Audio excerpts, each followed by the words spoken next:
My name is Kelly Richard Fennig. Was a consultant with the National Film Board of Canada, and I was a project director and designer for a project which we like to call Circa 1948. So thank you for coming here this morning. I realize it's early. I realize it's off the beaten path and off the beaten track, no pun intended. So yeah, this is basically how to use the tools that we already know and the conventions to make non-games for non-gamers. So there's some terms there that are probably somewhat new. So what's really a non-game? I'm talking about interactive art and interactive storytelling. This is making an experience for the other 80%. There's about 20% that are probably gamers, and the other 80% are like your moms, your grandmothers, people who just bought a tablet, but they appreciate experiences. They don't want some things. So I'll be going through some definitions with what these are. A non-game is using the gaming frameworks to engage an audience and tell a story and have an experience. So for the context of this talk, I'll be talking about the Circa app that we worked on. It's an interactive storytelling iOS app, which is a first-person exploration through historic Vancouver set in 1948. It was designed using an open-source engine called Kraken. And we also used Maya to create all the assets. So all the backgrounds you see are actual screen grabs from the iOS app. And the story was told in multiple levels. There were audio story told in a non-linear fashion. They'll find these little radio plays that they'll stumble upon. As well, the environment is the real star, because the artist we were working with is Stan Douglas. He's a photo compositor. So he'll take a bunch of different elements in kind of a dilapidated world and create this perfect photo. So it gives the people the experience and a chance to step into a Stan Douglas photograph. So by combining the audio and the environment together, we do something that's known as recombinant storytelling. So people will encounter the audio and the story in their own way, and they get to create the story. They become part of the art because it's their experience that matters. And this is also part of a greater project, which is there was a screenplay or a live stage play called Helen Lawrence that was using some of the assets. There's a web page, a photo exhibit, a series of lectures. We were at the Tribeca Film Festival. So this is the central part of a larger art narrative. So how does interactive art differ from a game? Now this is the key thing that really is kind of what the crux of this talk is about. First, there's minimal to no rules in art. It's more subject to free will, so you must design to the impact of free will and understand how is that going to affect their experience. And so you can't penalize them for having their own experience, and that's a big thing here, otherwise they get frustrated. And there's no risk or reward loops either. The only currency they're investing in there is their time, so you have to make sure that that is a wise investment, and you want to be able to reward them for their time. And lastly, there's no frustration. Games will have challenges. Art should have none, unless your frustrations is going to be part of the art. But make sure that's kind of upfront. Be honest with them. So there's no wrong way to experience art. And the only way they can do is they can either like it or not like it. And hopefully when they like it, it's not or if they don't like it, it's not because of our design. It's just because it's just now their own preferential choice of their experience. So what's a non-gamer? So really, the non-gamer is that 80%, the people who don't play games. Now, there's a great quote, "Art without audience consideration is artist masturbation." This is from Frank Zappa. So always consider who your audience is. So you want to ask yourself, how would you describe their personality? What is their motivation for experiencing this? What's their prior experience to games, if any? What controls are they familiar with? What is the purpose of the experience you want them to have? And then how do you get them to see, discover, and appreciate the art that you have created with your artist? It's always good to kind of give your user a face and a name. So let's give it a face. Let's give it a name, Arlene. I can't call her that. I will call her my mom. So what is about my mom? I would describe my personality. Even though I design video games and I'm an engineer, she's a Luddite. She's never really experienced technology at all, but she does enjoy theater plays, art, historical things. She's curious. She wants to discover. What's their motivation? Well, besides trying to play a game of mind, she wants to create. She wants to kind of be immersed into an experience that is outside of her own. What is her prior experience to games? Board games, card games, Sudoku, those sorts of things. Maybe a little bit of Candy Crush. What's the purpose of the experience for her? This is for her to kind of create and to delve into things, to step into a Stan Douglas photograph. She's a big fan. So it's understanding those things. What controls is she familiar with? Well, I just got her an iPad, so she basically knows she can just get around on an iPad. You give her a joystick or a game controller, she's lost. So the rest of the talk will be about how to see, discover, and appreciate what the art we've created, and that's the remainder of this talk. So how we designed for games and games for non-gamers. The first thing we did is we got them in quickly, then we slowed them down. A great quote from a friend of mine, you don't run through the Louvre. Then you give them intuitive controls so they can be immersed into the experience. Then we want to use minimal text and simple menus. And then we gamified our design using tools, using the tools that we already use wisely. So most of the stuff in this talk I'm going to talk about is not new. This is not rocket science. It's all stuff that we've done before. It's just now how do we apply it to the other 80%? So using visual aids, audio aids, and then dummy proofing your design. And then you want to anticipate for the unexpected human condition. I gave a talk last year about how to design games for kids. Just by watching them play. So this is exactly like, it's like the next step of that lecture. It's exactly like designing for children. But these people are less patient, more easily distracted, and more easily frustrated. So keep that in mind. You're really designing for giant kids. And you're reminding them how to play. Their patience span is this much. So we got them in really quick, and this is the main menu flow. From what I learned from Casual Connect last year, you want to get them in very quick for quick retention. So we had a goal from the start of app to in the world actually playing within less than 45 seconds. This includes load screens. This includes all the menus and button presses and selections they have to do. So if you get them playing quick, you get them retained. So we minimize the button presses, 1 to 2 at most. We have a main menu, which is the location selection, and then if they've come back to the experience, we gave them a new and resume. That's it. No complex menus, and they were very simple menus too. That is our main menu. So basically the button size, it's large. It's literally half the screen. That half and that half. So the buttons are actually invisible and integrated into the experience. When they look at it, they'll go, okay, I don't know what to do. I'm going to press the screen. Something happens. It conditions them. And this is also, it was dual usage. It was for location selection to get them into the experience, but it's also, if you notice, it's got some writing on there. This is the most exposition we have in the whole project. Because again, if they're reading, they're not doing. And I'll get to this later on. So we use this for tracking their progress and just to give them some general background in the front end. So once they're in, no more. So to get them immersed, we want to make sure that the controls were intuitive. We tried some conventional gaming controls before, a tap to move, kind of like the game Horn, if you're familiar with that. But many reviews expressed a dislike for this scheme, including our own reviewers, and actually from Wired, Rigney has a great article about why it is a terrible control scheme. If you get a chance, read it. As well, we had some dual virtual joysticks in the corner. But again, that is way too gamey, and it's also not immediately intuitive. Like I said, if I gave my mother a game controller, she would not know to use one thumbstick to move and one thumbstick to look. It's not intuitive. So think about think about the user. We had 2 different modes. The first was what we call Viewport. It's basically you use the gyro of the camera and you use one finger because you only usually have one finger, your thumb, available. So you can move the camera around with your hands to look at the world and then slide your thumb to go forward and then tap to select. This is good for about a minute, but it's tiring over time. Jesse Schell in his lecture last year, he totally mentioned you could do this and then eventually they're looking at the floor. So our default mode is what we call gesture mode, which was now using one finger swipe to look, 2 fingers to move, 1 finger to select. And this is a common convention that's used in the device. They use the 2 fingers for sliding through menus. They use 1 finger usually for panning around things like Google Maps. So these are intuitive gestures they already know from the device. And then the tablet can also be oriented in any position. It could be sitting, they could be in their bathtub, they could be on the bus. And they don't have to worry about now the position.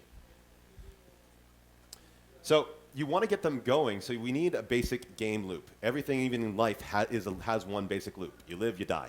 You experience stuff. So in this one, explore locations, find an object that triggers the story, listen and watch the story or not, rinse and repeat. And that's it. Nothing complex, very simple. We wanted them to have their own experience, so we don't have to go into complex loops and have different things and different challenges to go through. Just one loop. And they were happy. So we would teach them, and often, if you notice, this is the background of a tutorial. So we would actually have instructions limited to 1 screen. which was just the experience instructions, listen carefully and find your way, eavesdrop on 44 lost conversations, and then the controls. And we use iconography as much as possible. From my last lecture and from this one, it's proven, I can believe it now after going through a couple games. Just because they can read doesn't mean they want to read. They'll always rely on icons, so try and minimize your text. Don't try and, if you can explain it away with iconography, do it. So we would show this tutorial screen on the very first usage, and then with every time they change the control scheme. And then it's a tap to dismiss. Simple. No close buttons, nothing, just tap to dismiss. Now, when we simplified their experience, we had a minimal menu. This little circle in the corner there, that brought them into the menu. It was singular and non-intrusive, so we didn't have multi-layered menus, and it wasn't to distract them from the immersion, from the star of the app, which was the environment. And we used a 4-button ribbon. We stole this from Rovio. It works. So we had location selection. Again, it was the most used button, so we put it first, and that gave you also your exposition and your progress tracking. Input control scheme, and it was a toggle, so you're either switching between the viewport or the gesture, and also brought up the help screen. Credits, because this is with the National Film Board, and everyone wants their credits. Everyone wants to see their name. It's for the 2% who will, actually the less than 1% who will press it. And then lastly, additional help and info. And this will send them to a web page. This was really important because we wanted to move all the exposition off the app. That way it kept them immersed. If they were to leave the app, then they're taking themselves into more of a reading mode and less of a playing mode. That way also your web page can be updated if you need to change the content. You don't have to do an update of the actual app itself. The other thing you can do is you consider actually a companion app like Yearwalk. Brilliant thing I saw last year with Yearwalk, where they would have a separate app which has all the exposition, but it's also dual, it's a free app, it's dual discovery inside the App Store. Really good marketing, really good way of actually having two different experiences and marrying them together. And then all the buttons are one level deep. You basically press the button, that button in the corner there, and it brings up the ribbon. And they're all one button to dismiss, and that's it. And then you want to subtly guide them to the cool stuff. So free will sucks the proverbial big one, but it does come with the territory, so you have to adjust for it. So you want to rely on the senses. There's sight and there's sound. Those are the tools. Again, these are things that we've already used for level design if you've done any first-person shooters. So you want to herd them to the more interesting places. We used lights. We made some very well-lit areas. When you use light bulbs, also as point flares, it's kind of a trail of breadcrumbs to lead them to the places. The places that were darker were less interesting. They get that through shaping and conditioning. We used audio. We had sparse ambient tracks in the places that were also less interesting, and more diverse sounds and more complex sounds in the areas that were more. Use reverb if you can. Use any audio tools you've got. Also, we had audio clues to lead them to active story areas, so very specific key audio tones, which I'll get to later, as well as highlight the objects to show that they trigger the stories. You have to at least tell them, touch here, don't touch here. That stuff is still generic, and it doesn't distract from the art at all.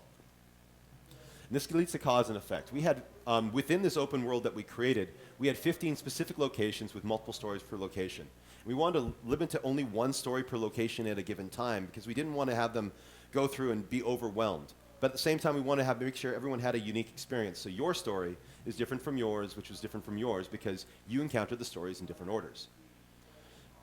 So we would use the stimulus to draw them in. We'd use audio cues, very specific sounds to bring them in that would, again, that maybe be significant about the story they're about to hear. It's above the ambient mix. We would have glowing shader on the object for them to interact with. Again, curiosity will get them. They'll see something glowing. They will want to touch it. So let them. And they'll manually trigger the scene so they don't accidentally trigger it. Before they had actually a proximity-based, and people would be walking by the object, the scene would start, and they would walk away not realizing that they're going to be missing out some content. They don't know to stay. So this is the only gamey element of the whole app, was this just basically tapping a shader. And then you provide the feedback. It would change color to show that it's actually been interacted with, and then have it come down. What's my time left? 5 minutes? No problem. Sight and storytelling. So what we ended up doing is that we had binaural audio in there. So we made sure that we actually had some characters that moved around the screen so people know what to track with. We animated some sprite clouds. Without them, it was hard to tell what to look at, that the scene had started, where to talk with. And animating them would bring an extra dimension to the performance. But it was simple animations. Just lerping them around was enough for them to enjoy it. The biggest challenge was to get the artist to actually buy into it, so we had to make sure that these little sprites did not distract from the story. Now, the artist had made the suggestion of saying, why don't we just put everything available at once and let the user choose. The result of this is that they would do everything in one area, then they'd move on, and they'd never come back to that area again. And it posed two problems for us. One, it subconsciously limits the freedom of choice, and it affects the order of what they do and really limits that recombinant narrative that the artist wanted.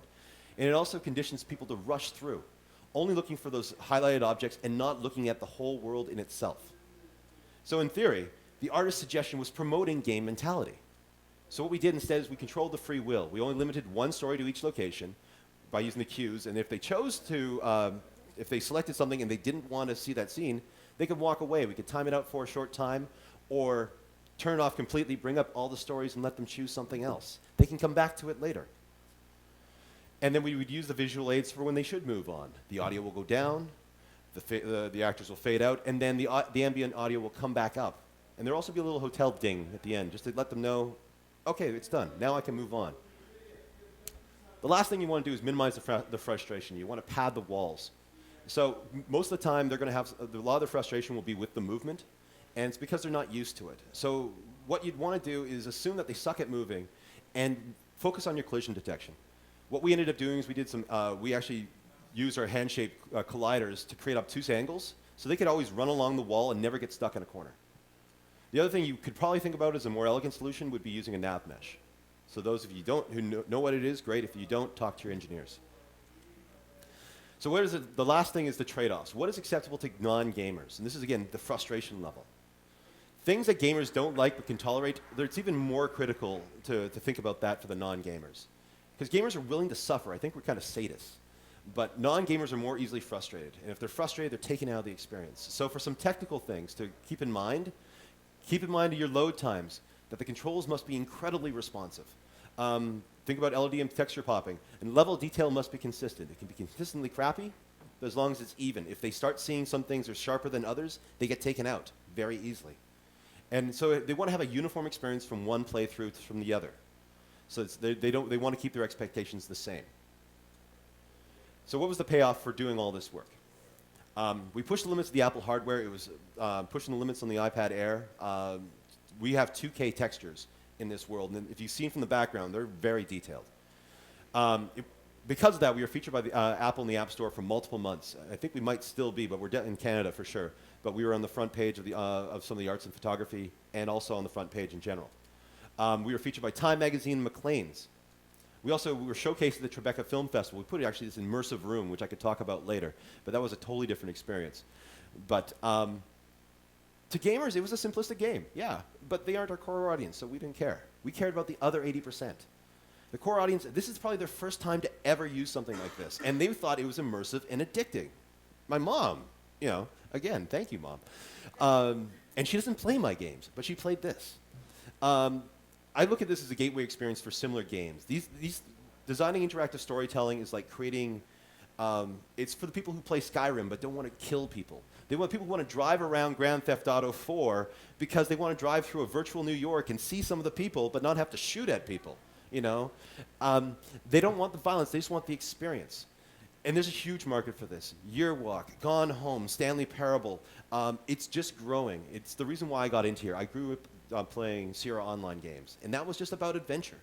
And this is this is going to be a huge audience, especially on the tablet. I'm a firm believer that this is going to be the future of gaming.